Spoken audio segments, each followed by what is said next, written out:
Good morning and welcome to Norcal APEX Accelerator's webinar, presented in partnership with California DGS Office of Small Business and Disabled Veteran Business Enterprise Services.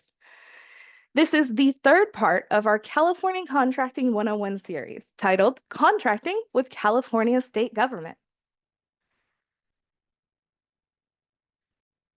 My name is Amanda Anderson. I'm the program coordinator for Norcal APEX Accelerator, and today I'm joined by the amazing Diane Leiden, the business outreach liaison with California DGS OSDS. But before I pass it off to her for the main meat and potatoes of this presentation, I'd love to take a moment to let you know about APEX Accelerators and how we can help you with government contracting. So the APEX Accelerator program is a nationwide network of local centers that are funded to help you and your business with government contracting. And with over 96 centers nationwide, there's absolutely a local center that can work with you and your business to help you get not only your initial registrations and certifications, not only help you review all of the bids and opportunities you may want to go after, but we can also help you with compliance and paperwork after you win your first contract. The Apex Accelerator Network is funded to be full service government contracting assistance for your business. And the best part, all of our services are offered at absolutely no cost to you. You will never be asked for any kind of payment information or anything of that nature. But what exactly does these services look like? What does this assistance look like? Well, at NorCal Apex Accelerator, we're able to offer our assistance to the 15 Northern California counties you see on your screen. And we offer that assistance through three main pillars. First, our one-on-one counseling, where once you are accepted with our center as a client, you'll be paired with a procurement specialist who has years of experience in government procurement. And once connected with this procurement specialist, you're able to set appointments with them on your time, on your leisure, and they'll sit down with you one-on-one via Zoom or possibly in person if we have a client in Humboldt County or possibly in the Bay Area. And they'll be able to help with anything and everything related to government contracting. So you can have a procurement specialist sit down with you while you fill out your Cal eProcure registration, just to make sure everything's being filled out properly, accurately, and completely. Or maybe you're looking at an opportunity, a solicitation that you want to bid on.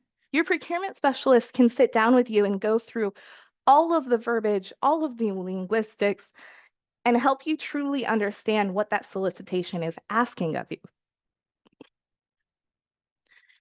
In addition to this one-on-one counseling, as a client, you will also get access to our custom bid matching software. Now, this is something that our program pays for and is able to offer to our clients at absolutely no cost. Again, all of our services are absolutely free. But this custom bid matching is a very special one, as this allows you to sit down with your procurement specialist and define criteria that you are looking for in a solicitation, in a good solicitation for your business. So maybe that's a specific product. Maybe your product is so innovative and niche that the product itself would be the defining criteria. Or maybe you can only service or provide your services in a certain geographic location. That can also be a criteria.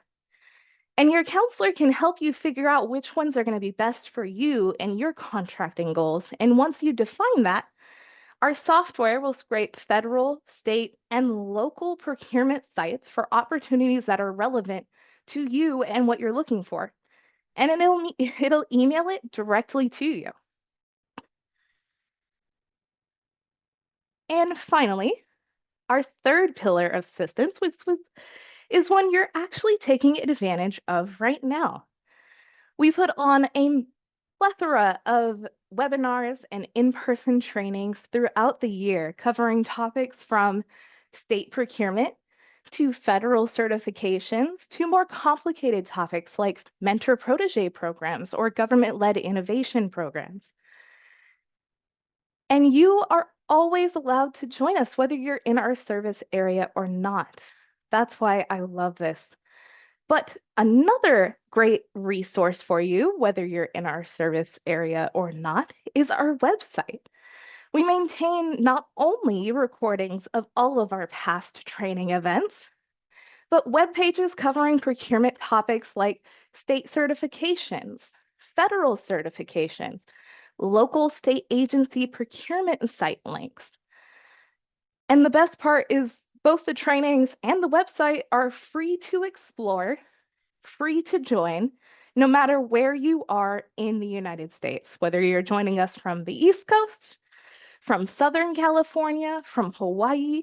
You are always more than welcome to join us in our trainings or check out our website to help you with government contracting. So, if you are interested in getting government contracting assistance, please do sign up with Norcal APEX Accelerator if you're within our 15 county service area. But if not, do not worry. Remember, we are a nationwide network of centers. So, if you're looking for that assistance, you can absolutely find a local center that can help you with government contracting. With that, I will read a mild training disclosure as this event is recorded. The information provided herein is accurate to the best of the presenter's ability at the time of this presentation. Some or all of the provisions mentioned herein could or may be changed by the current administration, with or without notice. So with that, I will go ahead and pass it off to Diane. Wonderful. Thank you, Amanda. Wow, you guys are so great. All right, I'm gonna share my screen with everybody so they can see my presentation. All right. Well, first of all, thank you, Amanda. That was lovely. And we are so happy at the Office of Small Business and Disabled Veteran Business Enterprise Services to be a strategic partner with Norcal APEX. And you all put on wonderful educational webinars and workshops. And yeah, you guys are great services and a great partner to us. So thank you very much for having me today. Of course. My name is Diane Leiden. As Amanda mentioned to me, I am a business outreach liaison, but I'm also a manager at the same time. I lead a team empowered to help certified small businesses and disabled veteran business enterprise firms secure state contracting. So what our office does is we help you understand how to sell to the state, help you evaluate if state contracting is right for your firm, position your company to find contracting opportunities, and then provide the resources similar to what we're doing here today to navigate that journey. Hopefully everyone here has attended the 2 previous workshops in the series, and you are all state certified, either as an SB or a DVBE. If not, good to have you here with us. Please stay with us. You're going to learn a lot about the procurement process today. But there are other workshops that do introduce you to certification and eligibility and benefits and the next steps if you want to go back and take those or review them in the library that Norcal APEX has. So let's get started. Here's the overview of what we're going to discuss today. Essentially how the state buys, and you're going to understand the elements of the procurement process from the perspective of the State Department buyer. So we're going to talk about the different acquisition methods. What are leverage procurement agreements? Solicitation formats. Those 3 pieces, the acquisition method and the solicitation format, kind of consist the elements of the procurement process. We're going to talk about commercially useful functions and then also the resources that are available to you to help you kind of navigate that journey. So let's start talking about how the state buys. It's a little bit different than you and I purchase on a regular basis. You know, knowing how the state procurement process works really helps you to more successfully find contract opportunities and to be better equipped to respond to those contract opportunities. Now, I don't expect all of you to take in a whole lot of this information. It is a lot. We are only touching the surface on a lot of this, but working with Amanda and the consultants there at the Apex will help you kind of take you to the next step in getting deeper into this knowledge base. So to know how the state spends, it spends billions of dollars contracting products and services. So when the state purchases a good or service, it's different, as I said, as we do ourselves in our everyday lives, and probably different than even you do as your business. So when you and I want to buy something, we basically run out of it, or we just want it, or we simply walk into a store and buy it. You know, we base our purchasing preferences on things like pricing, convenience, quantity. And so we have the autonomy over our decision to spend the money as we would like. However, with the state, the state uses our dollars or taxpayers' dollars to purchase goods and services. So what that simply means as a definition is expending public funds. And therefore, when they need to make sure that those dollars that are being spent and the process of spending those dollars is fair for businesses that pursue contracts. So the state is guided, therefore, by rules and specific processes for purchasing goods and services that we call the procurement process. Okay, so there are different processes for purchasing of various goods and services, and there's kind of norms, and there's common procurement processes, and then there's also the exceptions. I loved, Amanda, your precursor where this information is to the best of our knowledge, because things change, and it also depends. It just depends sometimes. So when we're talking about how procurement works, you know, we'll go through the major parts of the procurement process here today. And it is important to understand, again, how the state buys, because it's going to improve your understanding of the different aspects of the procurement process, and to better determine what contracting opportunities are a good level of risk for your business, time, because it takes time to put together your bid for a solicitation, and just to figure out where are the best opportunities for my business. Okay, so the procurement process, I want to briefly go through an overview of the steps taken by a department, so that you as the business owner can kind of understand what this is. So overall, this information is really, as I said, kind of help you understand the process, so that you, when you're doing your research, like we talked about perhaps in level 2, you know, I'm certified, now what? We would encourage you to do research. Who buys what I sell, right? How are they buying it? So this is all information you can do within your research to help you identify those opportunities. So first, a state department that wants to make a purchase, they have to have the authority. And then second, they need to determine the need the department has. So Department of General Services, the department with which I work in, they have the overall purchasing authority for the entire state of California. But you can't imagine one department could purchase everything for the state. So what they do is they transfer that purchasing authority to departments and agencies, so that they can purchase for themselves what they may need. And when they do that, they have to determine how they're going to acquire it, by whom, and if there are any approvals required. So it can really be as simple as needing office supplies, or it could be as complex as buying custom software, or maybe building a new building. The acquisition method is involved in determining the process that they're going to use, or the method they're going to use to acquire or purchase that good or service. And there are several acquisition methods. We're going to go through all that in a minute. We're also going to talk about the solicitation format. So once they've determined the type of method they're going to use to buy, then they need to determine which format they're going to send out the solicitation to you so you can see it and bid on it. So the type of solicitation is really dependent on a couple of different varying things. So one might be selected over another for a different particular reason. It could be dollar thresholds that could impact the solicitation format. It could be the complexity of what's needed that could impact which solicitation format they're going to choose. And you know, it's kind of vice versa. The solicitation format could be influenced by a type of acquisition method.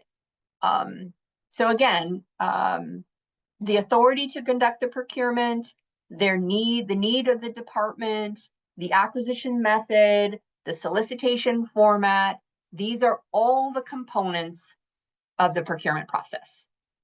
And it's really helpful for you as a business to kind of understand those different components. And that's the bulk of what we're going to do here today. All right, let's start with the different acquisition methods. Again, as I said, it identifies the purchase to be made and what key activities within that procurement process should be followed. So when a state buyer goes to purchase a good or service, they have to decide, as I said, what methods they're going to use. And these are the different methods that we're going to talk about. These first ones, actually, these are all of the ones, but the leverage procurement agreements, this last one will be a whole different section that we'll go in because it's a little more complex.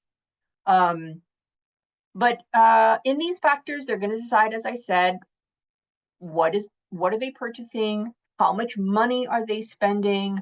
Do they have the authority? And what contract already exists? Because there could already be a contract that exists, and we'll talk about this, for what they're looking to purchase.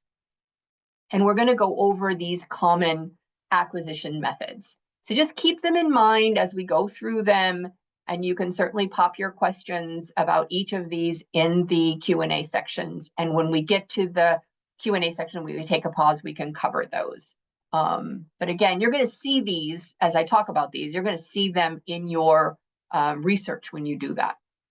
All right, the first one is the formal, informal, competitive acquisition method. Very common competitive acquisition method. It's used to purchase IT goods, IT services, non-IT goods, and non-IT services. So those are the acquisition types, those four: IT goods, IT services, non-IT goods, and non-IT services. And I'm sure each of you as your business falls into one of those. Again, it's competitively bid. It is advertised on our California State Contracts Registry, which is on Cali Procure. Typically 10 days, not very long. But it is also, if it's not advertised, so if you don't see it in Cali Procure, oh wait, let me take that back. Sorry. If it is advertised, my mistake. If it is advertised, then what businesses will receive is an auto-generated email if your UNSPSC code, your United Nations Standard Product and Service Code, or a keyword, your registration profile, and that matches up with the same code or keyword in the solicitation. Then you will get that auto-generated email. But also buyers can reach out to you directly.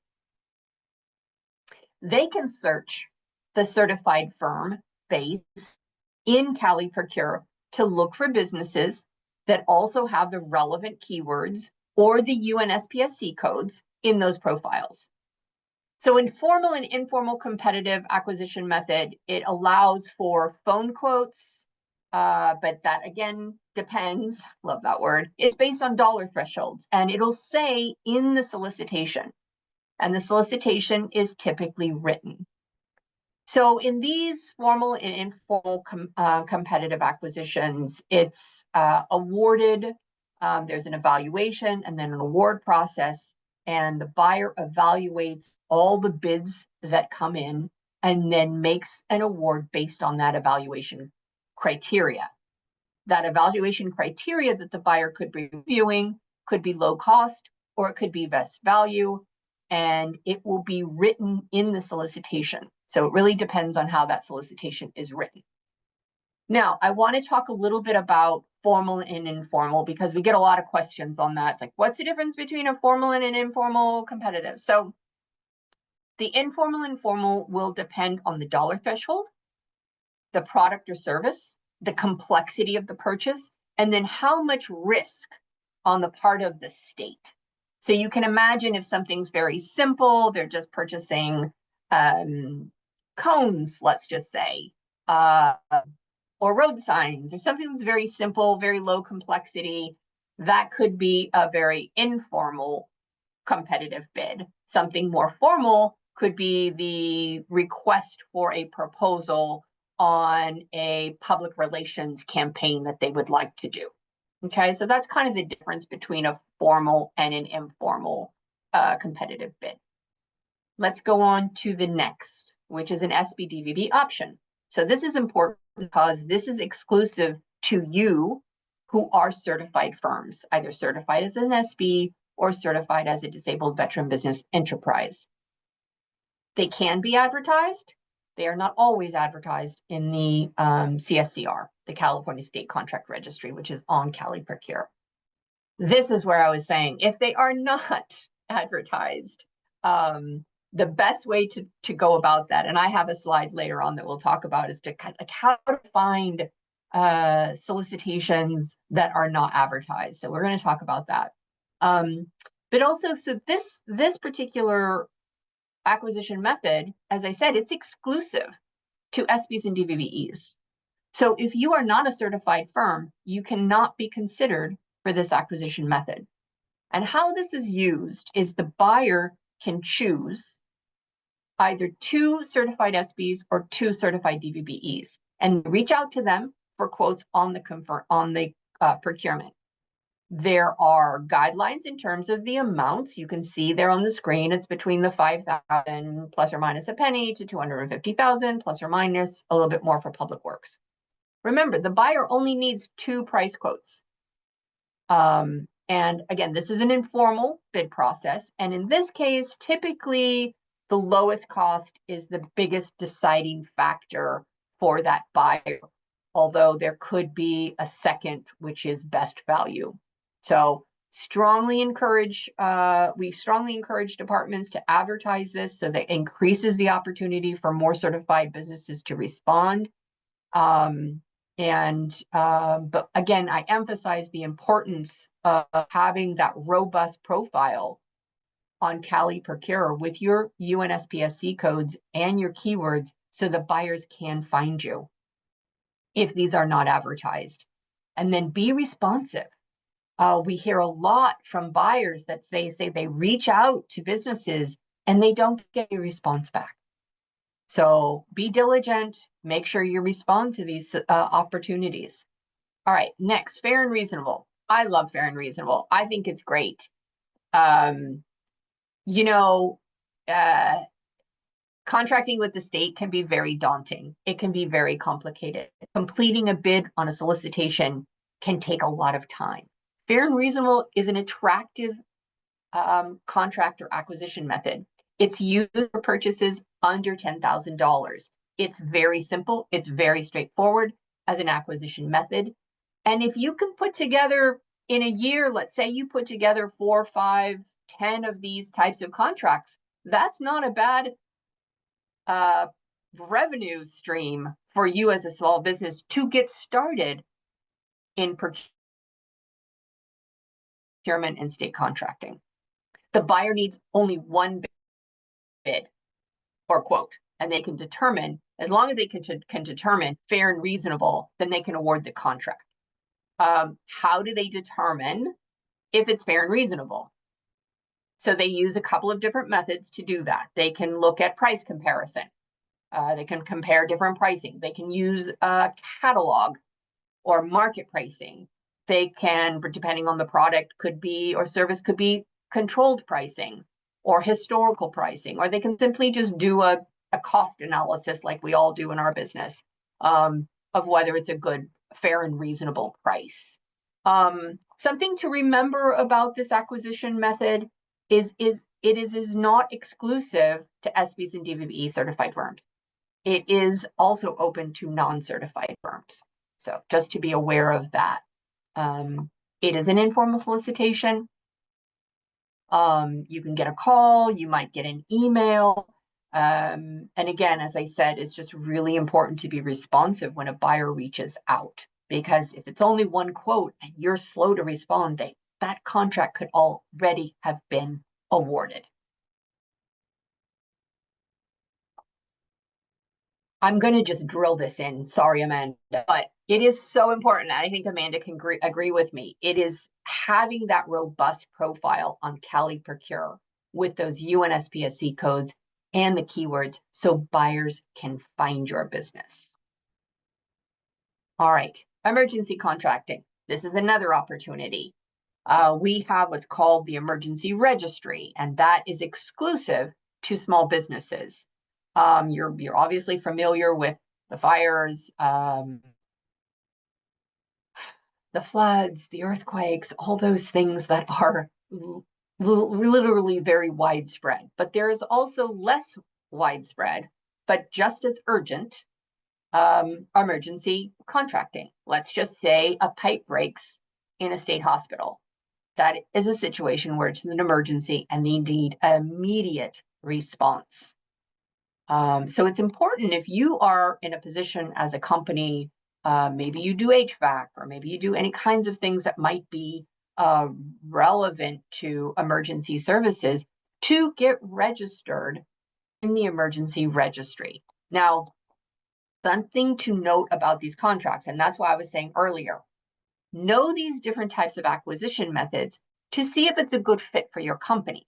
So this type of contracting method is important to know. Can you respond in a 24-hour basis? Do you have the resources, the supplies, the inventory at the ready to be able to respond?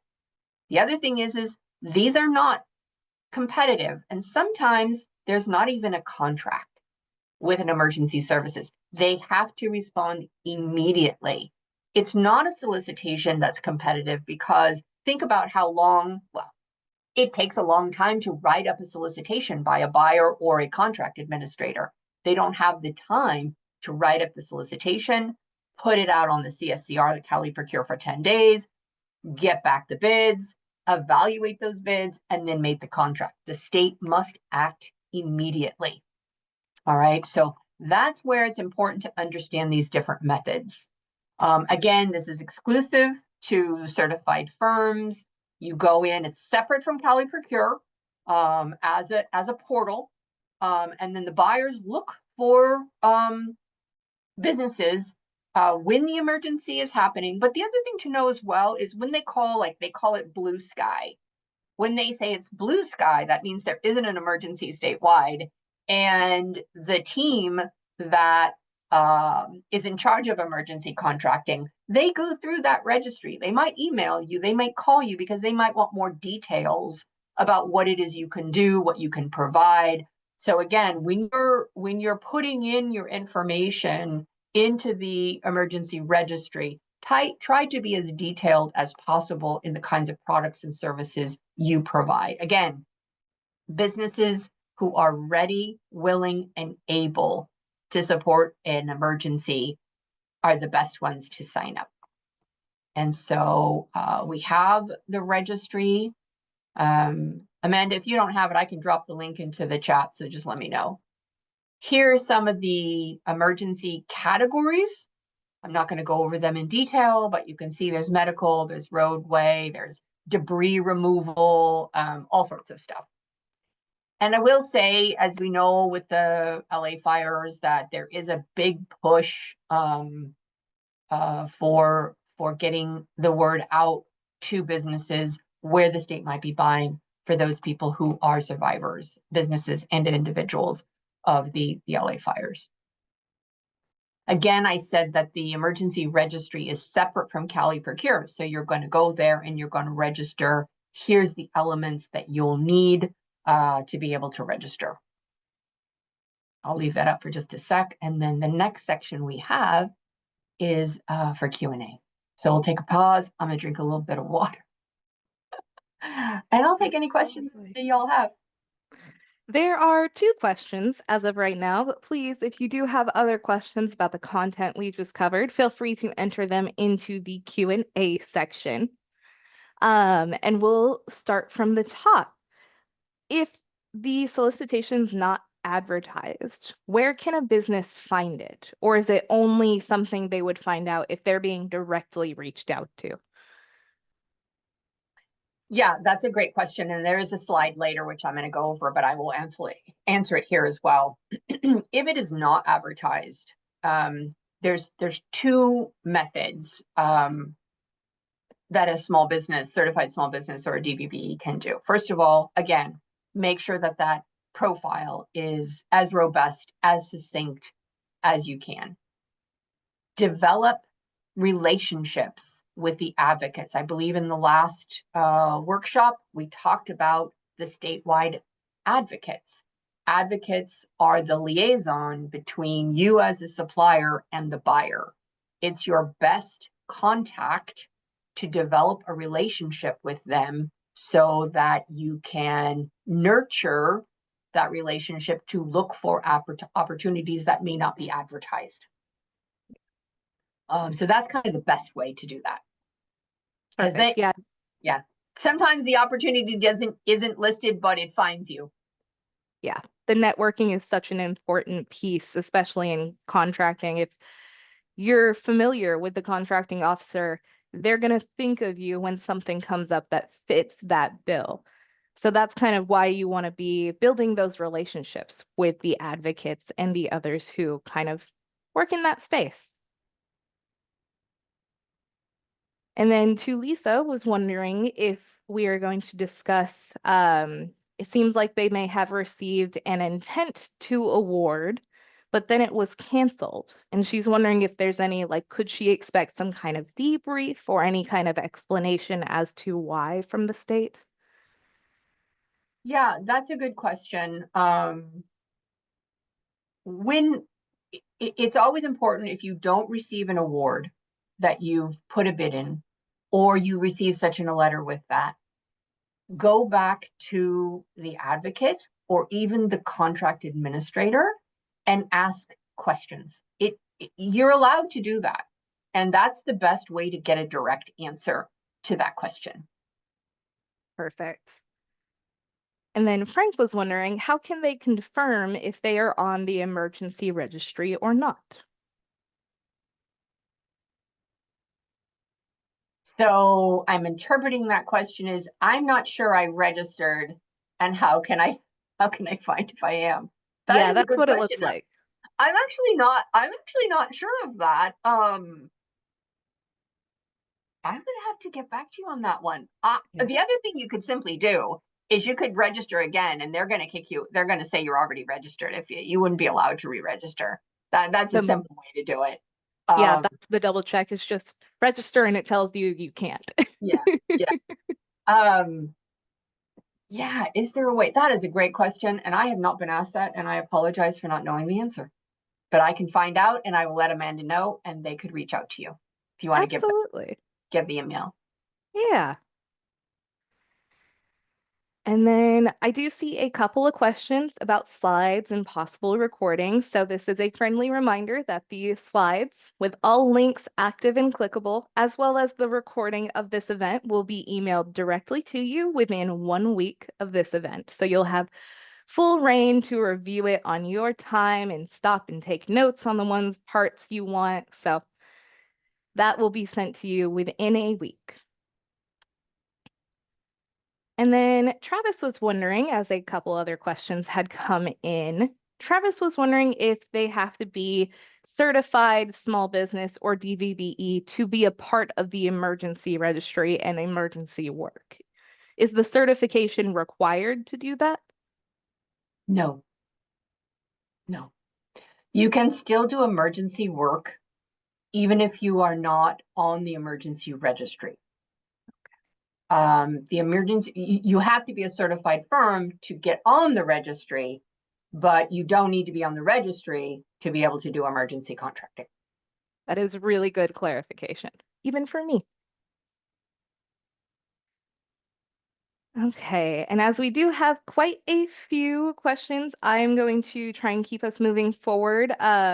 Any questions that have not been answered yet will be readdressed at the next Q&A. So I think we can go ahead and move on for now.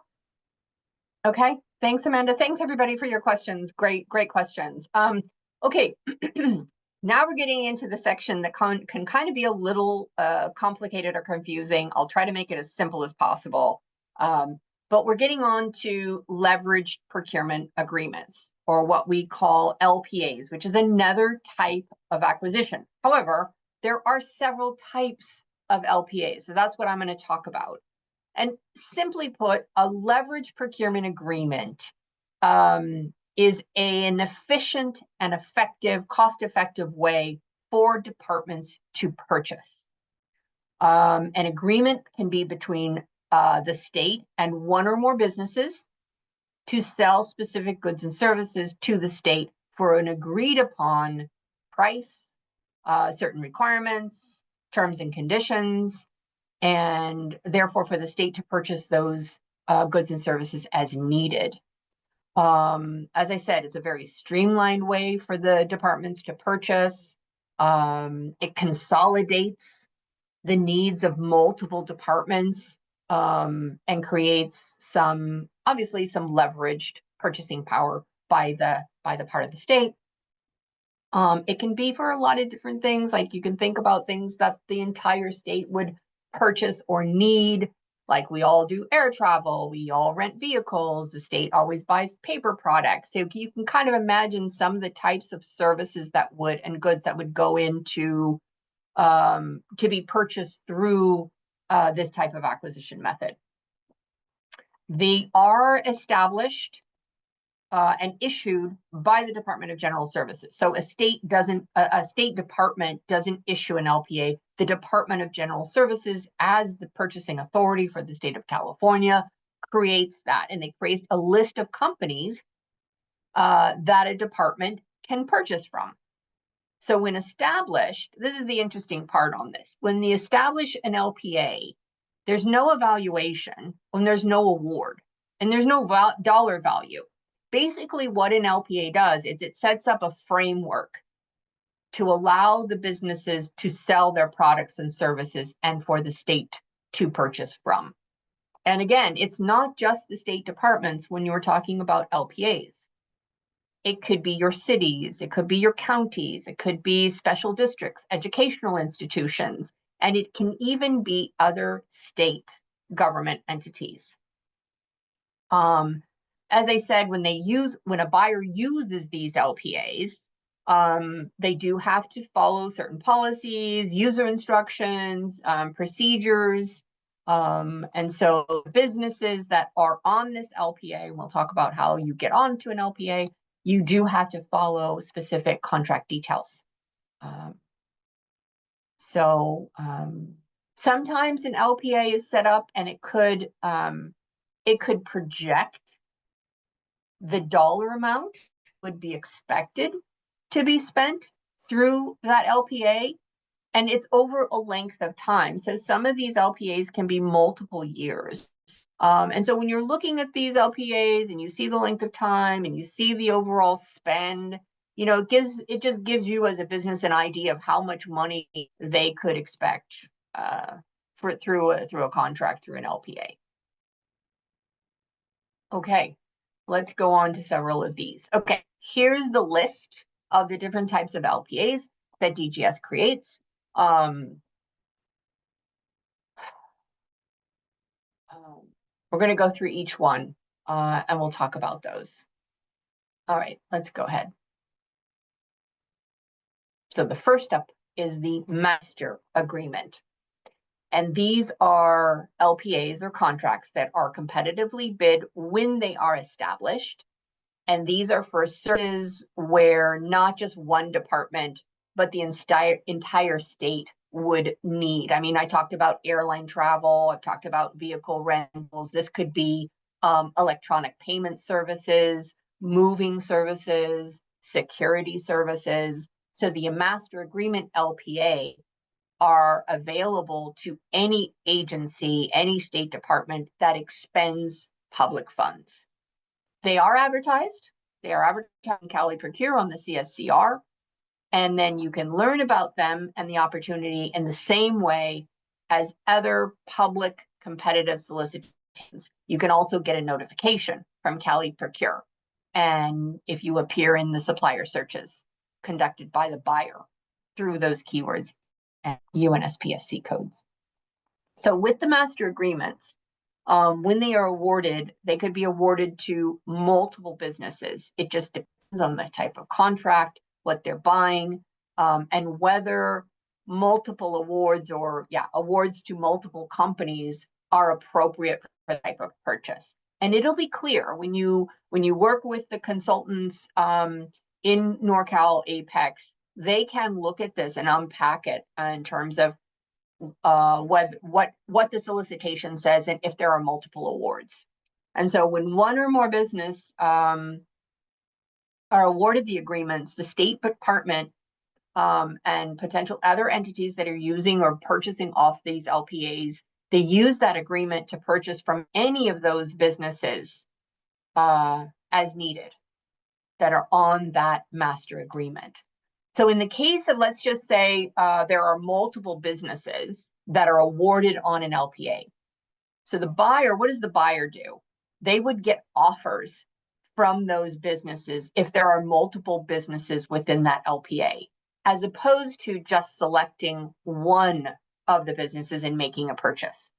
So this process of soliciting offers, that's where the kind of the competitiveness comes in among the businesses who are awarded in that LPA.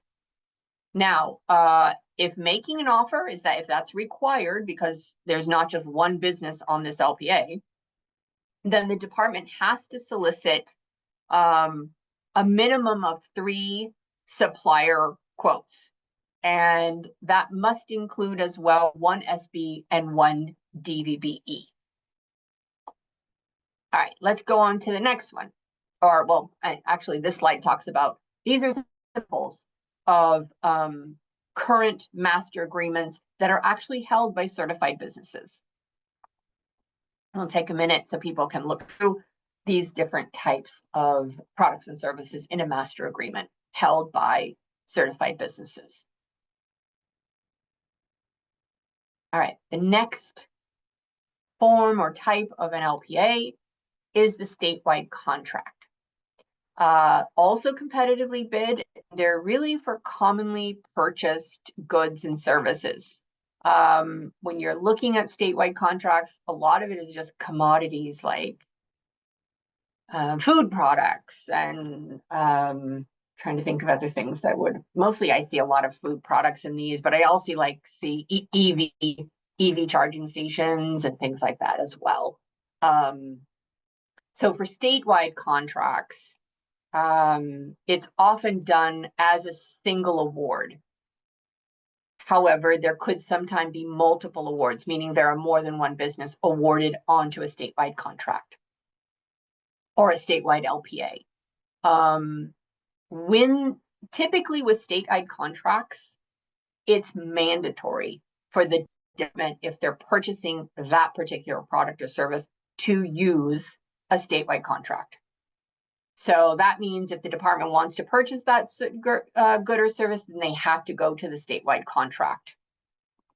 One interesting thing on here that y'all as small businesses need to know with a statewide contract is the SBDBB off-ramp. So generally, a department could use the SBDBE off-ramp to purchase equivalent products at the same or lower price from a certified SB or DBBE, even if that certified business doesn't have the statewide contract, say that you have not been awarded on that contract. The department can go outside to look for, that's why they call it an off-ramp, to look for a certified SBDBE who can match those business requirements. And that's important. You have to meet the requirements of the statewide contract. And so to determine whether the particular statewide contract has an SB or DVB option, that's the other thing. You need to go to the contract administrator or the buyer or the advocate to ask for help to know if there's a possibility, could they use an SBDV off-ramp? And the other thing with statewide contracts, sometimes, like I said, it's commodities often for statewide contracts, but they can use ancillary services. So it could be also for the installation or the maintenance and imaging or closely related professional services. Here are some examples of statewide commodities. Yeah, food items, rice, herbicide, rainwear, roadway signs, tablets, tires, traffic cones. Caltrans buys a lot of traffic cones. All right. Then we have the software licensing program. This is not in general a type of leveraged procurement agreement that most small businesses will find interesting. However, there are a few, and that's why we mention it. These types of agreements, they're not competitive, they are negotiated. And DGS negotiates them with software publishers. So it's like Adobe, Microsoft, any kind of a software publisher. And they negotiate it for purchase of that various software. This is different than all of the other acquisition methods or the LPAs we've discussed because those are competitive. This one is negotiated. So there's no businesses that are solicited to respond. And then nothing is advertised for this type of purchase. The software publisher who has the SLP or the software licensing program agreement, what they do instead is they use resellers. So I think I saw in the chat, some of you are resellers. Say they use resellers, which they authorize. And then the publisher can authorize between 3 and 6 resellers. We don't, as a state, we don't play any role in the selection of those resellers. It's always up to the publisher to determine who they want as a reseller. They can change their resellers throughout the life of the agreement. It's up to twice a year.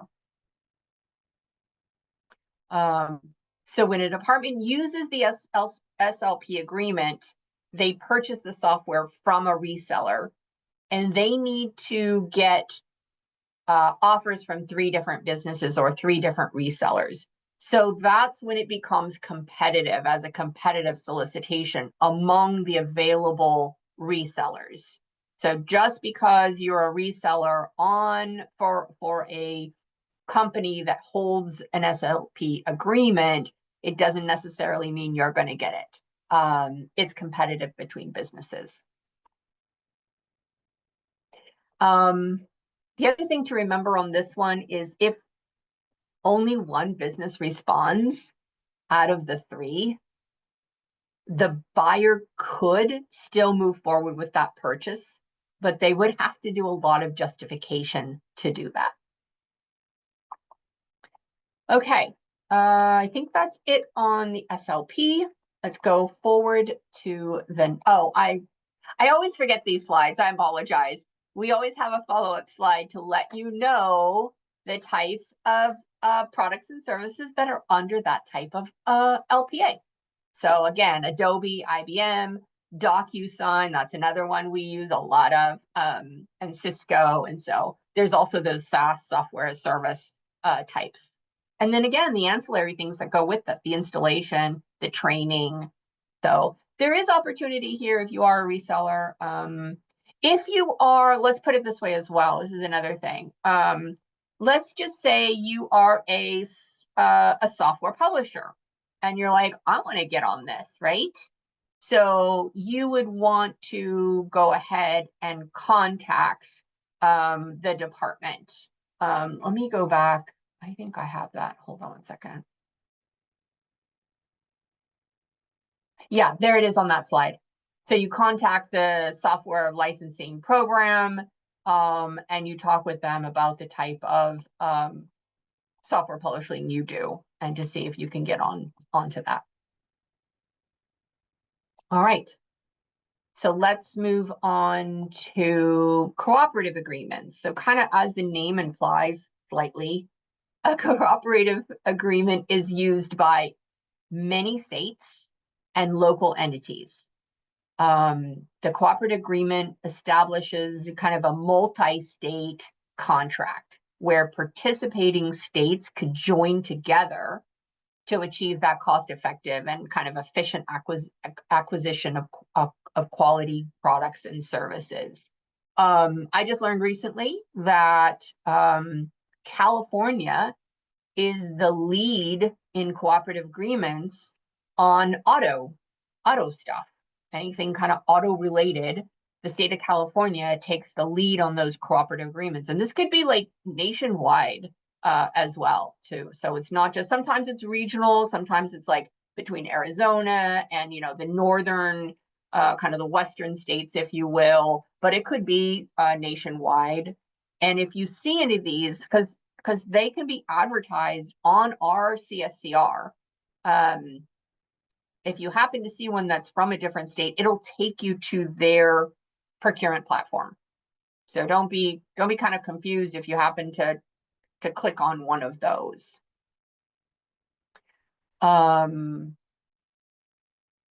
It still can be, again, it's still advertised on our CSCR. That I lost my train. Sorry, apologize. I was kind of talking two things at one time. I want to talk about a little bit of how a business, because we talked about resellers in the last segment, you can become a part of a cooperative agreement as a reseller.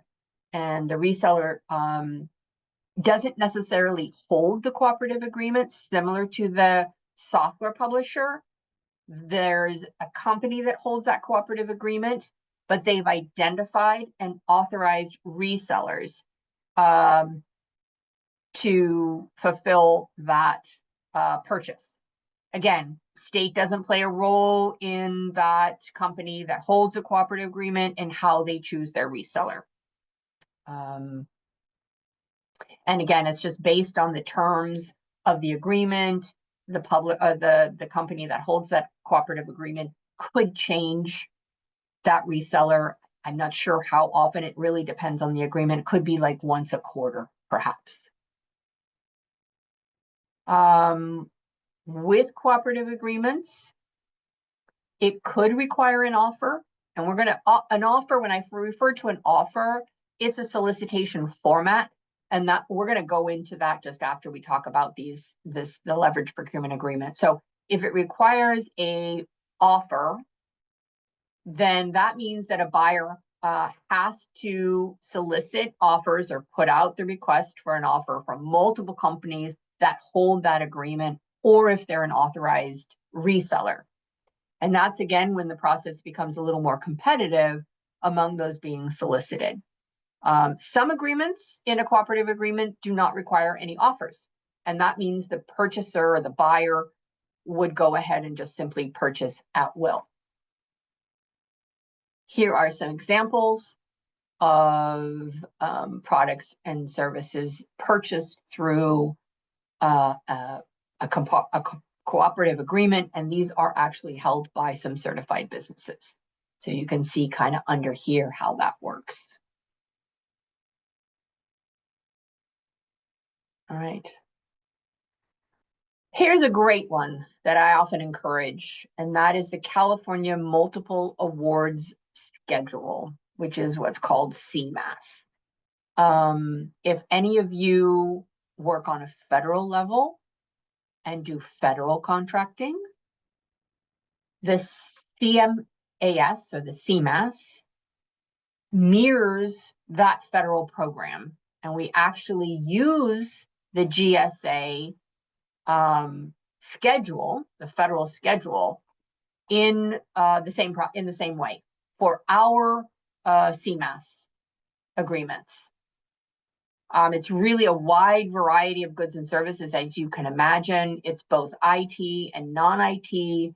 What the CMAS schedule does is it establishes pricing, and that pricing is to be deemed fair and reasonable and competitive. You've probably seen maybe in your research the acquisition method for an award that's a CMAS. That would indicate if you see that, you want to need to apply first on CMAS for those, because this is not a competitive bid. Instead, what this is you as a business applying to be on CMAS with a certain schedule. And that schedule, again, I said, we mirror the GSA for the federal government. It's just a whole list of goods and services. And there are many, many types of schedules that they create and maintain. And you don't have to service or provide multiple items on that list. You really only need one to be able to meet the requirements of the schedule. So again, this is an application process. So many businesses that are similar to yours that provide a similar product or service can hold that same schedule. So as I said, this is an application. You get on, you apply. The competitive nature comes is when there's a pool of scheduled holders. And then the buyer would go ahead and solicit from that pool of businesses that are on that are scheduled holders, as they call it. So it really then becomes a very competitive environment. Marketing one's business is important. We talked about that earlier, working with the advocates, being really proactive in your relationship and business development and relationship building. Pricing is also key when you're talking about CMAS, because it does set the pricing, but it's really usually advantageous for the business to offer a lower rate when you see those prices. All right, let's go to the next slide, which kind of shows a list of some of these schedules that are currently held by certified businesses. So again, planning, consulting, there is just such a wide array of schedules. I just encourage a lot of small businesses to go ahead and get on here. Here's kind of simply, these are things that are not included. So you can kind of see the difference, but I think it really behooves you to go ahead and look at GSA schedules. Amanda, the team at Norcal APEX can really sit down with you and look through those more effectively and efficiently. Again, it's an application. You would have, you would apply, you use this portal, the CMAS portal, to create an account. You register your business and then you apply, but you have to have that schedule. Here's a couple other things you need if you're thinking about applying. And your business name, your fiscal vendor ID, contact information, things from the state registry's office. There's a lot of things that you need to gather up. And again, the consultants at Norcal APEX can kind of walk you through that. And here we have the Cali Procure. And if you want to go ahead and look at this area, you'll see the list of LPAs, and you click on that bottom arrow right there to search. And these are established leverage procurement agreements. You can do a search. I use this criteria. I mean, I use this page not to necessarily say, is this where you're going to find them? But it'll give you an idea of the kinds of LPAs. So it's really just a tool for research to know how to find existing leverage procurement agreements, so that you can just kind of build your repertoire of understanding how things are purchased through the state. Here's that slide I've been talking about. the non-advertised solicitations.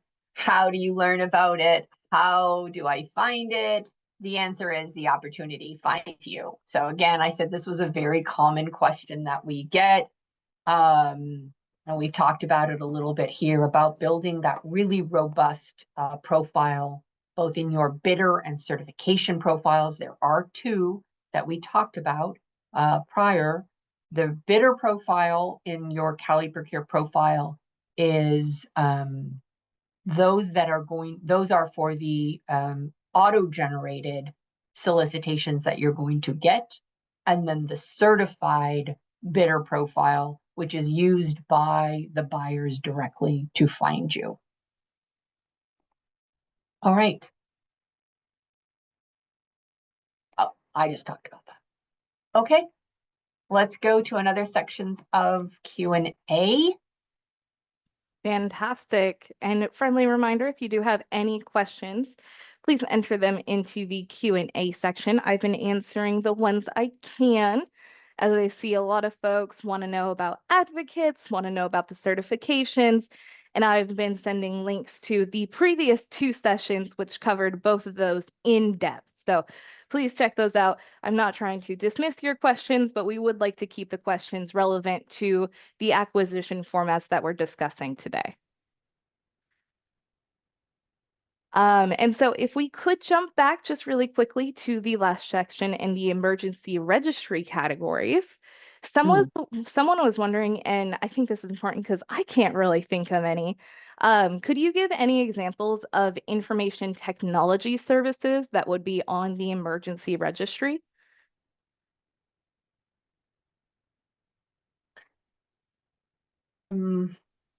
Yeah, so that's a very interesting question. With these recent LA wildfires, we did get a lot of inquiries for people with like AI and information technology services and products. One thing that's very interesting, that's very timely, there is, and Amanda, I'm going to have to send it to you so that you can send it out. Yeah. But there is a recent solicitation. It is not a solicitation. It's what's called a challenge statement. And so it was just published out on CaliProcure last Friday and is essentially for those people who have kind of IT solutions for these survivors of the wildfires. And essentially there are, I think, three challenge statements. You would submit your responses to those challenge statements. And then what it's going to do is it's going to develop a vendor showcase for these software solutions for the LA wildfires. This is just brand new. In fact, I just put in, I posted on our LinkedIn about these, Amanda. So you'd have the access if you follow us on LinkedIn. Yeah. It'll have the link onto CaliProcure for those. So that's really timely. I think if you are doing IT for the wildfires and the emergencies, that's a great opportunity to look at. Absolutely. And I will make sure that the Apex Accelerator accounts share that out. So if you have not connected with us on social media, always free to do, always great to do to stay connected. And you'll be getting that information sent out on social media, as well as sent to you with the recording and the slide deck within 1 week of this event. Travis was wondering if there's a master list of existing contracts with expiration and rebid dates so they can kind of plan ahead.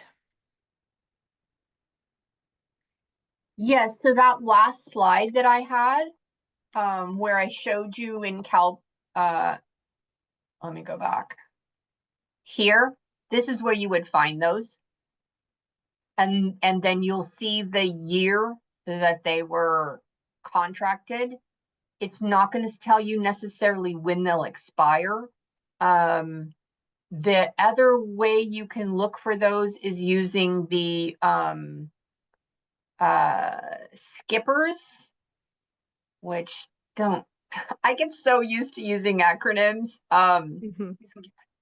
Statewide anyways, past purchases, let me just put it that way. We would have talked about it in the last workshop. Yes. Yeah. So you can also find those in there. And that's really great because if you see an LPA that has been purchased, it'll give you that date. And then you can look at the department and then you find the advocate for that department and go ahead and talk to them about, hey, is this going, because sometimes, they might issue an LPA for 2 years, but they reinitiate it for another 3 years, let's just say. So they can be renewed. So it's great to talk to an advocate to get the real details on any of those within their department they've purchased off of. Perfect. And I'll go ahead and drop a direct link to Skippers as well in the chat. And then Chris was wondering if you could provide any best practices to use when searching for LPAs. Well, it's really the research tools that we've talked about. And that is the Skippers. That's the existing ones on Cali Procure. The other best practices is I'm giving you kind of a really overview of these different types of acquisition methods. I would very much encourage each of you, to learn more about each one as it relates to your company, because some are going to be better than others, depending on where you are in your business, where you're startup, whether you're scaling, whether you have already done state contracting before and you have experience. So learn a little bit more about each one. Again, I'm not necessarily scratching the surface. I don't mean to say that, but these workshops are very general in nature. And then I would make a one-on-one consulting with one of your consultants there at Norcal APEX that you're familiar with, and then work with them a little more closely to find out which one is best for you and fits your company at this point in your business. Yeah. And I think that's something to discuss too, is it's really what's going to be best for your business and your specific situation and your specific setup. So in a webinar with almost 100 people in it, we can't get into those nuanced details, but that is where the one-on-one counseling definitely shines. So if you have not connected or if you have not tried to connect, I highly recommend it, even if it is with a different vendor, if it's with us, or even just connecting with the advocates at the state level. They can help offer some guidance as well. It's not something you have to do alone. It can feel like it at times, but you don't have to go at it alone. Yeah, that's great, Amanda, as well. When you're talking with that advocate, don't forget to make sure you email your capability statement to them. Let them know what you can do. And then when you open that door and you have that conversation, you can be a little more detailed in discussions with them. Yeah, absolutely. And so with that, I believe we can move on. Okay. I just want to say one more thing before I start, and don't be discouraged. We as business liaisons to the small business community, we do tell you that the advocates are there. And oftentimes we get back, I know, Amanda, you do as well. Oh, they didn't respond to my email. Oh, they never pick up the phone. And we apologize for that. But there is, and Amanda, I think you do have this email. If not, I can provide it to you with the other information I'm going to send you, is we have an advocacy training and support team. It's within our section. It's within the Office of Small Business and Disabled Veteran Business Enterprise Services. They are tasked with building that relationship so that the advocates understand how to work with small businesses. They understand how to reach out to them, how to talk to them. So we are working on the interior side of all this to kind of get those advocates and those state departments to understand. And this all came out of Assembly Bill 2019, where the state is now mandated to spend 25% with SBs and 3% with DVBEs for their purchasing. So just know that we are working on it. If you have trouble reaching out to an advocate, you're not getting a response, we'll have the email for you to contact them and tell our advocacy support team, hey, I'm having really hard time contacting the CSCR or the, you know, Caltrans or any state department advocate, and we'll try to help you. All right, I'm gonna move on. Sorry for that little piece, but all right. Okay, the last piece of the procurement process is the solicitation format, right? We've talked about the methods and we talked about how the state's departments purchase. So now here are the ways, once they've developed that purchase, they know how they're going to buy. Now they're going to put out the solicitation. These are common formats that you can see that you might encounter. And again, as I said earlier, this solicitation could be influenced by the acquisition type, the method, and then the dollar and the complexity of the procurement and the risk to the state. And this all really contributes to how the procurement is conducted and what you as the buyer can expect from the business, or what the buyer can expect from you as the business when you're submitting the bid. So it's really important just to have the knowledge of the different solicitation types. So when you see it, then you can kind of understand a little bit more about it and whether it fits with your company to be successful in responding to the solicitation. So let's go over each one of these. Request for quotation, it's really one of the most common solicitation formats used to conduct informal competitive acquisitions. It's very straightforward. It identifies the need or requests maybe a solution for a very simple purchase with a very low complexity, and there tends to be very low risk in this purchase. It doesn't require advertising. On the CSCR, it's often accomplished via email, and it's more often low cost versus best value. So again, very straightforward. You need a quote. They've identified what they want. They know the quantity. They know the price. They just want a quote from you. And just remember, just following the instructions on the solicitation. And you can see in here, I generally said the threshold of what these purchases are for, up to $100,000. Okay. So you're going to see that request for a bid a lot in fair and reasonable. Okay. And so now we have invitation for a bid. This is a written solicitation. It's used for non-IT goods, but also for IT goods and services. The requesting agency or department, again, knows exactly what they want. They just need the quote. It's often used to obtain very common and routine non-IT services that requires, sometimes they'll require like, you know, personnel or like mechanical skills where there's no real discretion in how it's performed, how the work is performed. So you can kind of imagine things like uniform rentals or equipment maintenance or maybe like routine pest control. I mean, these are personnel and skills required, but there's not a lot of discretion or complexity to performing the work. So the requesting agency, again, as I said, they kind of know what they want. They just bid. The state will provide what is a statement of work, so an SOW, specifications for non-IT goods, and just describes everything the state needs a vendor to accomplish. That's what a statement of work is.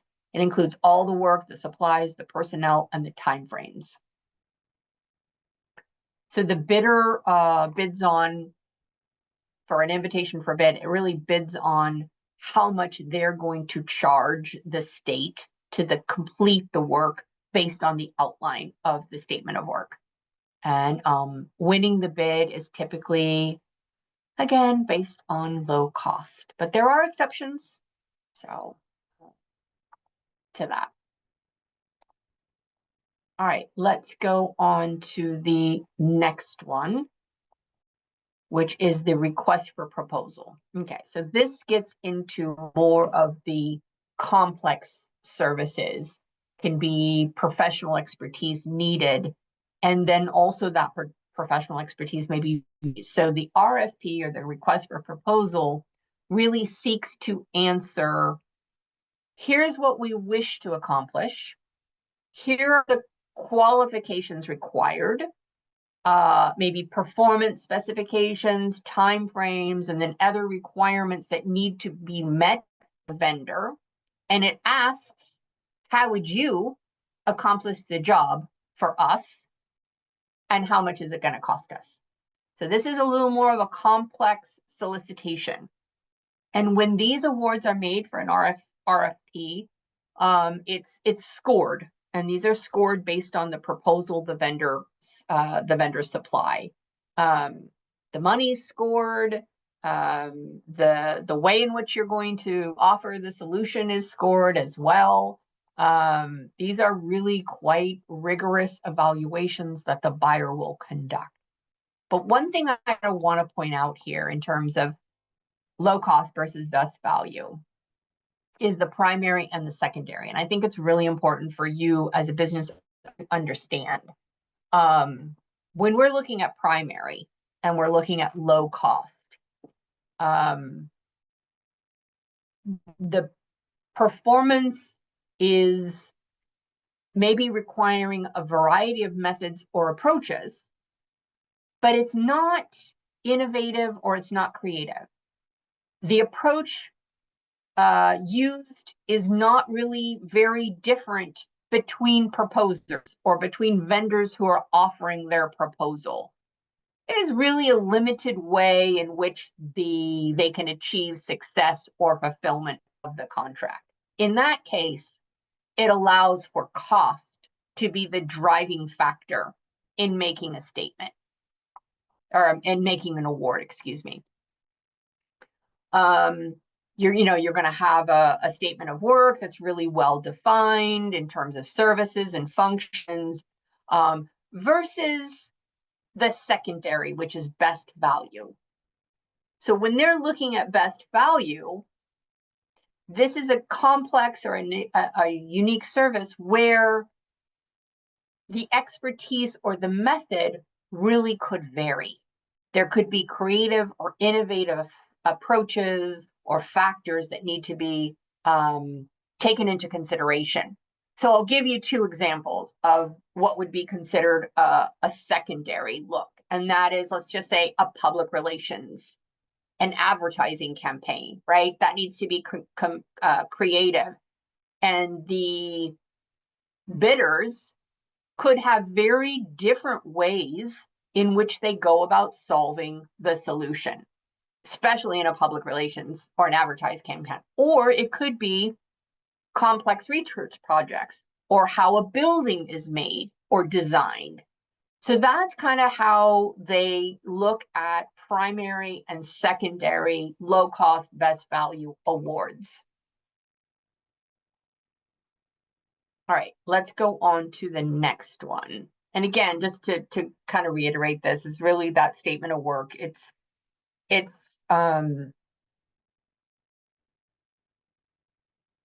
in the secondary, it's really less precisely defined, and then it may contain only the agency's business needs, goals, and objectives. So that means the proposer, the person who's bidding on it, really has to put in a lot of information as to how they're going to achieve the agency's business needs or goals. All right, the last one, I talked a lot about offers. I mentioned offers when I talked earlier with LPAs. The request for offer is done against an LPA. It's a document sent to the LPA contractors.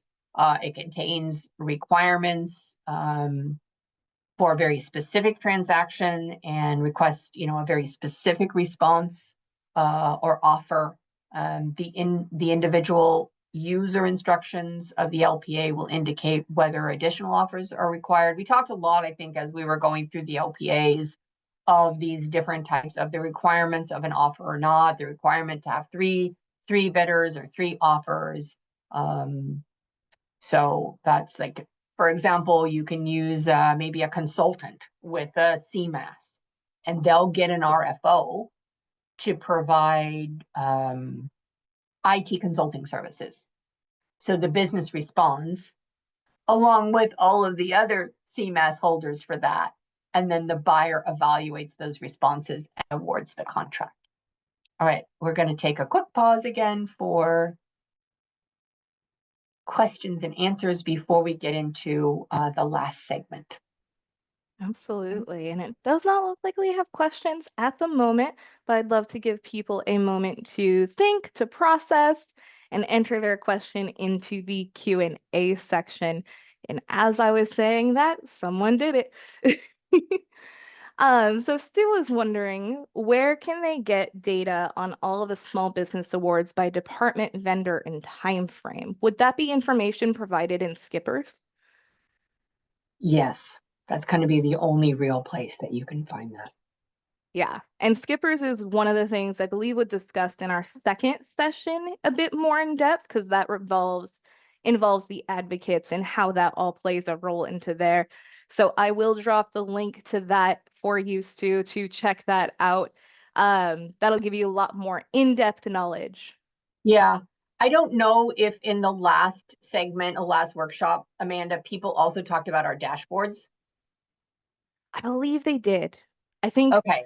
yeah. Okay, that's another, let me put that out there because that might help I think it was Stan who was asking the question, is we've extrapolated the information from Skippers and we put it into dashboards. And I'll send you, Amanda, the dashboard link so you can give it to everybody. And what Yeah. that does is it like top 10 UNSPSC codes. Or top 10 purchasing departments.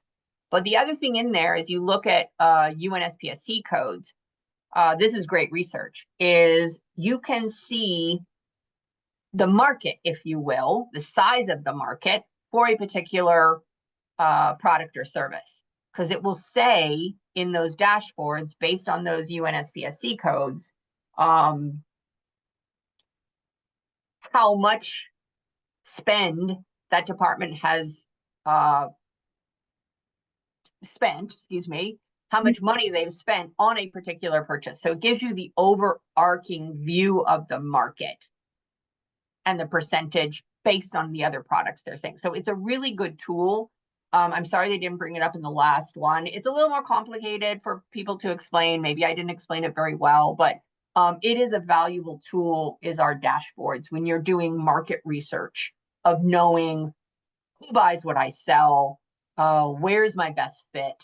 And so you can get a little better intricate knowledge of how much a department is spending on a particular product or service. Perfect. And yeah, you all are going to be getting a plethora of resources and links to support contracting with the state, including the recording for both our first, second, and third session of this series. So you guys are going to be set with both resources to explore on your own and resources to connect with, like Apex accelerators, like the advocates and the liaisons. You guys are going to be set. And we do have, I believe, one or two more Q&As throughout the session. So please remember, if you do have questions, go ahead and enter them into the Q&A section, and we will get them answered for you to the best of our ability. But for now, we are out of questions, so we can move on. All right. So this next section talks about contract readiness, what to expect. There are some things you will definitely want to consider if you're ready to contract. And here are a few questions that I kind of pose out there. Consider if you can successfully perform a contract. You don't want to back out of it. That's really significant consequences if you can't fulfill the contract. Make sure you are eligible. Are there licenses you need to have? Are there any kind of requirements that you need to meet that's outlined in the solicitation? You need to make sure you bid on a contract. You know, it takes a lot of time, as Amanda can probably confess to. So you don't want to bid on a solicitation where you don't feel you either have the requirements, the inventory, the cash flow, the capital, access to capital, so you can perform that. So that's the other thing in terms of access to capital. You need to really have the financial capacity to be able to perform the contract over the life of the contract, because you have to remember with the state, it often just pays after the completion of the work. And it can take up to 45 days to make that payment. So you need to make sure you're, excuse me, you're ready to hold that in terms of your cash flow and your financial capacity. And that's delivering on the contract, right? Do you have the, excuse me, do you have the capacity, the inventory, the workforce to be able to fulfill the contract? You can determine your eligibility by your past performance. You want to think about the required experience and skills, and again, the capability of your business. Some quick tips that you might want to consider to be successful. Don't let your SB certification expire. That's really important. You can lose out on an opportunity. Keep your profile and all that information current. Make sure that if you are a contractor and you have a particular contractor license that you need to have, make sure you have those. And then also insurance. That's the other. Now, generally, insurance is not required when you're performing a service for the state, but it's when you are performing a service, excuse me, but not for a good or a service. You want to make sure you're, if you need to be bonded and insured for a particular contract, that's important as well. We do hear back from advocates and from contractors about mistakes and why people wouldn't be able to be awarded. It's never nice to get a rejection letter. So remember a couple of things here. Don't forget to sign all your documents. That's really what we see a lot of. Not returning the required documents that are part of the solicitation request. Again, leaving out the permits, those licenses. The other thing is that recycled content form, even though you might not feel like you need to fill that out, it is imperative. If it's not completed, that just throws out your bid entirely. And now with the generative AI, it's not listed on here, but with the generative AI, there is also an additional form that's required, so that it just dictates, says whether you have used AI to put the solicitation together, like have you used AI to put this bid together, or if there is AI in the solution, the good, the service that you're offering. And there is a form, and that also needs to be completed. So again, it's a lot of detail. Go back over your solicitation repeatedly. Ask someone at Norcal APEX, excuse me, to review it with you, because you really just want to make sure that you've, as they say, crossed the T's and dotted the I's. A couple of tips for success. One thing that's really important is don't be afraid to contact the contract administrator in the solicitation on Cali Procure. You don't want to market your services to this person. We have the advocates for that. However, if there's a question, let's just say, for example, they're asking for a particular product. You have a similar product that can do the exact same things as what's in the solicitation. You can call the contract administrator talk with them, ask them, will they take a substitution? And that you would be substituting what they're required by what you can offer. And so that's a question you want to ask. And there could be other questions when you unpack that solicitation. So be sure to ask them early on. Don't wait till the end to ask those questions, because it can be timely, and sometimes time when you're submitting your bid on solicitation is against you. Again, always read the solicitation documents, make sure you understand them. Don't ask us, because we're not in a position to help you, but the consultant at Norcal APEX can.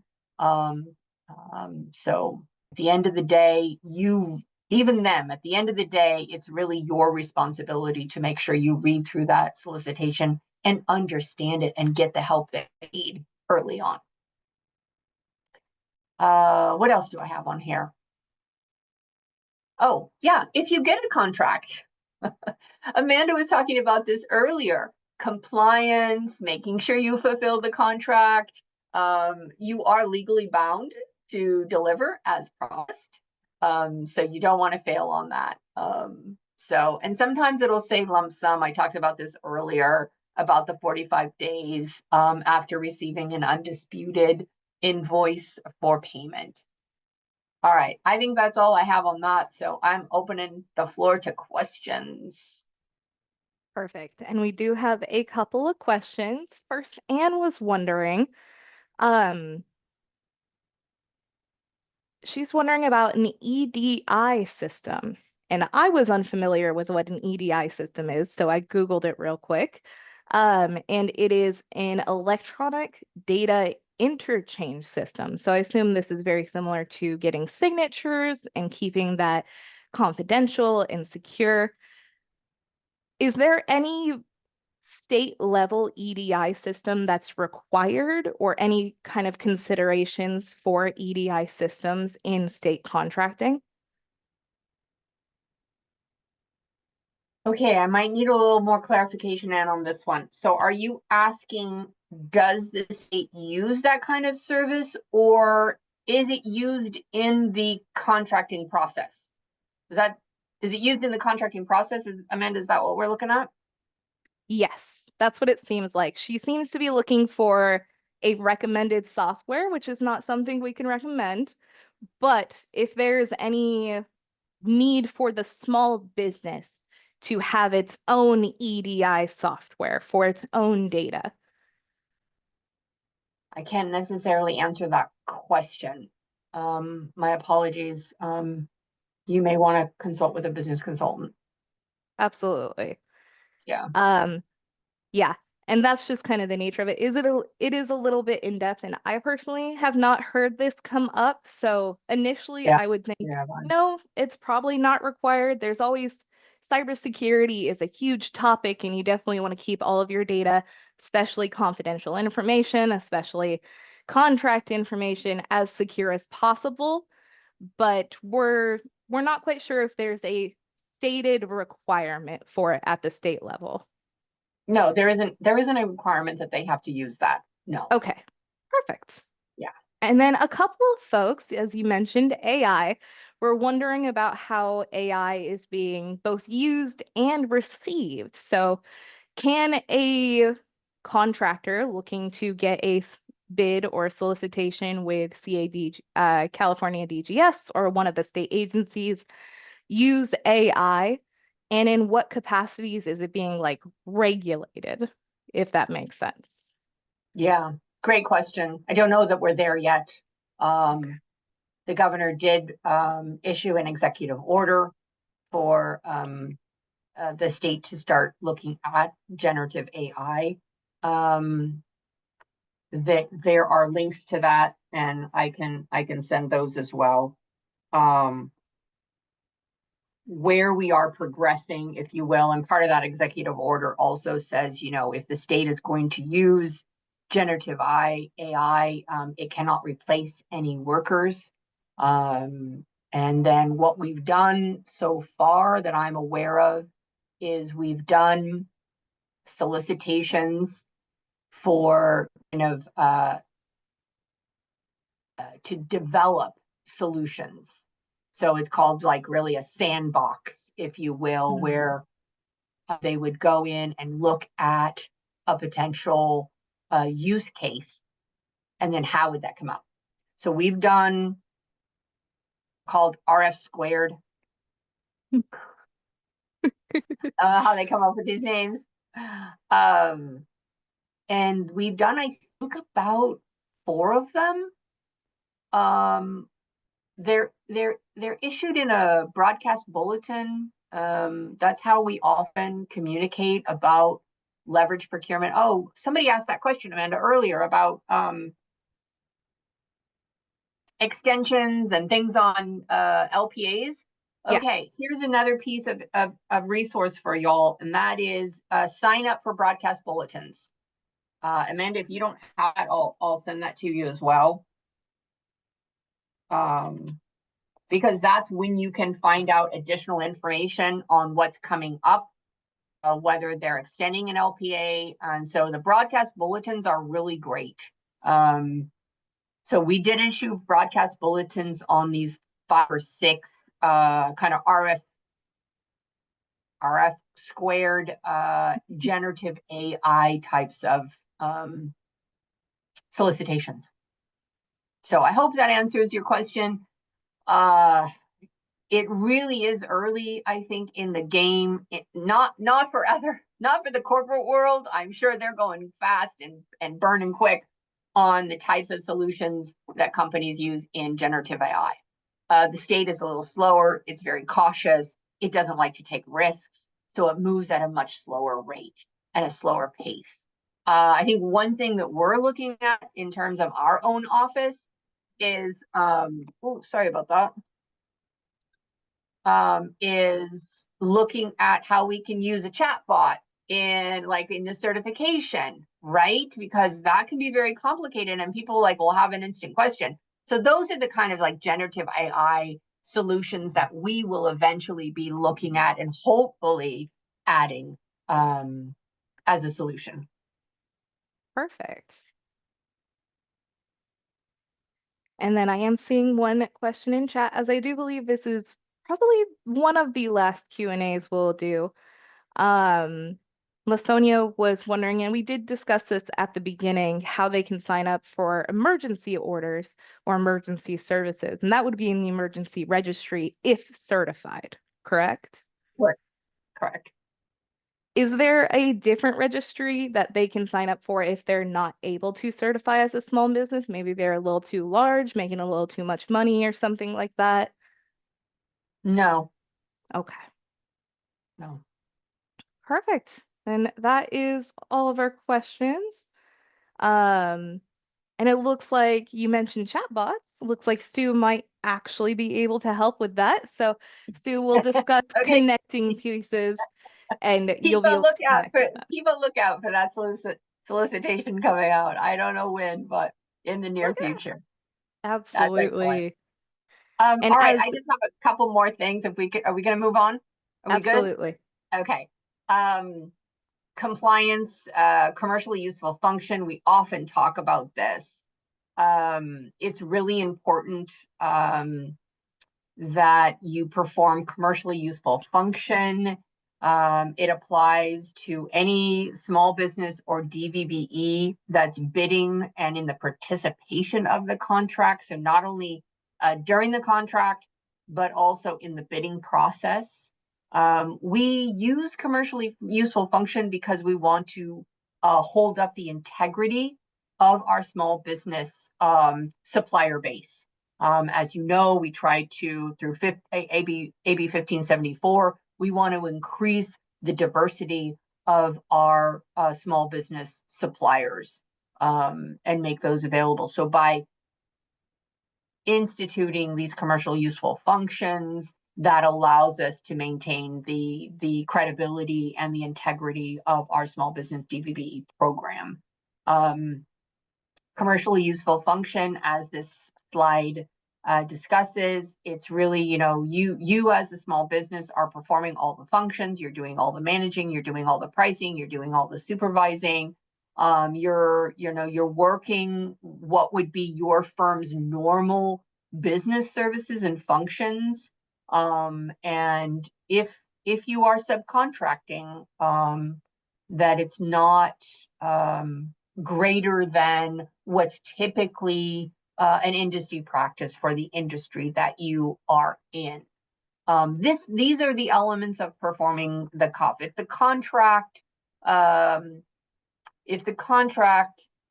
has a commercially useful function as a subcontractor, then that would be okay. That would be under CUP. Maybe the commercially useful function might be an installation, right? And the prime wants to use a subcontractor, being you, and you have can provide that installation service, then that's good. That, as part of the contract, is a commercially useful function.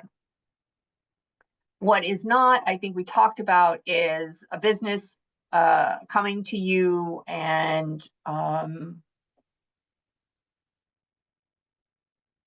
they want your SBDVBE participation, but they want your preference. They don't want to use you. So that's what we call a pass-through. Those are not legal, and it's not under the commercially useful function.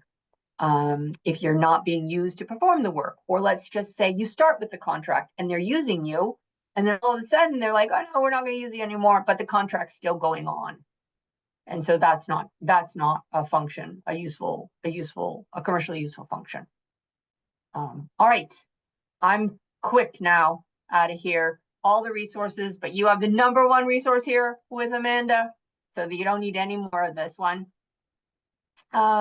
Just a quick review. We talked about, how the state buys, why it's regulated. We just can't typically go out something like we as an individual or business will do. So that's guided by regulations, because we are using state taxpayer dollars. The procurement process, if you want to take it as a whole, can be broken down into acquisition methods and into the solicitation format, how they buy, how they ask for a solicitation. And then we also talked about commercially useful function. And I think we got in a lot of other information as well, so I'm happy about that. I did mention our LinkedIn account for that challenge statement that went out. So do please follow us on LinkedIn. We have a Tuesday Essentials that we post every week that talks tips and tricks and advice on state contracting. And then we have Wednesday Watch List, which is a list of all of our events that we're going to be at. And as well, here is a QR code, which takes you to our events page. So it lists all of our upcoming events. We too do one-on-one consulting, and here is the QR code for going to that MS Bookings site, where you can sign up for a one-on-one consulting with any one of our business liaisons. And that, Amanda, and everyone who has stayed on the call, because it's been long, that is the end of my participation, or my presentation. I want to thank you very much for participating. And Amanda and the Norcal APEX, thank you very much for being such a great strategic partner and a resource in the community. And again, my name is Diane Leiden. That's my contact information, but you're going to get all these slides. So I will stop sharing and I will turn it back over to you, Amanda. Fantastic. Yes, and thank you so much for joining us, Diane. It is a lot of information, absolutely. But like we mentioned quite a few times, you will be receiving the slide deck as well as the event recording within 1 week. I do appreciate your patience, as I am the one person who processes it all. So I always balance wrapping up events on the same time I'm putting new events together for you. Speaking of new events, I would love to make you all aware of some of our other upcoming events you might be interested in attending. Commercialize Your Innovations, covering SBIR, STTR, DPA Title III, and more. We're going to be going into government-led innovation programs and how they can help you commercialize your innovative product or service. And that'll be on February 25th, just next week on Tuesday. And then if you are interested in diving more into state contracting, we will be in San Francisco on March 14th for an in-person session of the first part of this series, How to Do Business with the State of California, covering certifications and how to get certified with the state, as well as offering a networking session with state agencies that are looking to purchase from you and your business. I know we'll have UC San Francisco with us, we'll have CAL FIRE with us, and quite a few other agencies joining us to network with businesses just like you. So if you're interested, please do register for that in-person event in San Francisco. But if you are looking for more virtual options, in March, on March 20th, we will be covering local, state, and federal certifications in depth with a 2-hour virtual presentation. Unlock Your Potential Government Certifications Overview. And if none of those pique your fancy, we do have a plethora of events on our training calendar, which you will be able to visit after this event and when you get the recording and slides within a week. So with that, I don't see any more questions. Stu, I will drop their LinkedIn page for sure. But first, I would love to thank all of you for joining us today, and thank you so much, Diane, for being here. It was a fantastic presentation with a bunch of great details and even more resources, which is fantastic. Yeah, I'm dropping a few in as you were talking so that people, I don't have them all, but I've got a few in there. So I've got the wildfire statement challenge with the Cali Procure. I gave you the dashboards in there, and then I just put in broadcast bulletins. So that gives you an opportunity to subscribe and see some of the old ones. So those are all good. And then if you give me one more second, I'm gonna put in the generative AI. It's it's a Oh, yeah. hard one to it's a hard one to find. My apologies. It's so hard to find. Yeah, not to Um, worry at all. I can definitely keep yeah. talking as I also pull up the small business LinkedIn page. Office.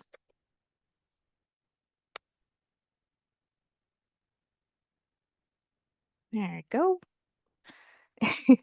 And per request, quite a few people have asked if I can provide the Q&A report as well as the chat report. So both of those will be going out alongside the slides and the recording. So you'll have all of these resources when you get that within 1 week of today. And before you all head out, I do appreciate your time. And if you do have one extra moment, we always appreciate your feedback on these events. We truly put these events on for you. So if you are looking for more events just like this, or maybe you're looking for a very specific event for your business, please let us know. That's the only way that we can know is if you let us know. So if you have a moment, please fill out our feedback survey. And I will drop the LinkedIn for the California DGS OSDS LinkedIn page.